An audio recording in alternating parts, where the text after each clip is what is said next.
ஓப்பனிங்கில் சிஎம் ஸ்ரீகாந்துக்கு உடம்பு சரியில்லாமல் போகுது. அவரை ஹாஸ்பிட்டல் கூட்டிகிட்டு போகும்போது இவங்க ஆட்சியில் கட்டின பிரிட்ஜு இடிஞ்சு விழுது. ஆம்புலன்ஸ் கூட போக வழி இல்லாமல் பாதுகாவலர்கள் சிஎம்மை தலையில் தூக்கிட்டு நடந்து போகிறாங்க. அப்போ மக்கள் எல்லாம் இந்த பிரிட்ஜை கட்டினதில் எவ்வளோ ஆட்டையை போட்டாங்களோன்னு பேசுறதை கேட்டு மனம் வருந்துறாரு. அதே டைமில் ட்ரெயினில் ஊருக்கு வர புது ஐஏஎஸ் ஆஃபீஸர் ராம்சரனை ஒரு கும்பல் அட்டாக் பண்ணுறாங்க.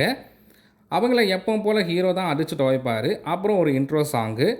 அடுத்ததாக உயிர் தப்பிச்ச சிஎம் எல்லா மினிஸ்டரையும் எம்எல்ஏக்களையும் கூப்பிட்டு ஆட்சி முடிய ஒரு வருஷம் தான் இருக்குது, இது வரைக்கும் பண்ணின ஊழல் எல்லாத்தையும் நிறுத்திட்டு மக்களுக்கு நல்லது செய்யணும்னு ஒரு கட்டளை போடுறாரு.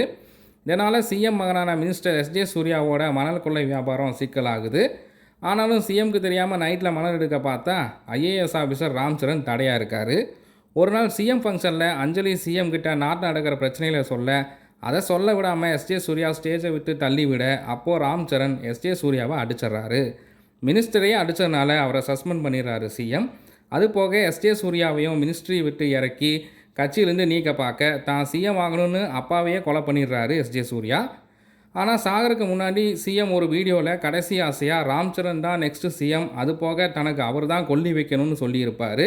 ராம்சரனோட அப்பா யார், அம்மா யார், இந்த சிஎம் அவங்களுக்கு செஞ்ச துரோகம் என்ன, ராம்சரண் சிஎம் ஆனாரா, எஸ்ஜே சூர்யா சிஎம் ஆனாரா, ராம்சரண் கல்யாணம் பண்ணாரா, இதுக்கெல்லாம் பதில் மூவியில் இருக்குது.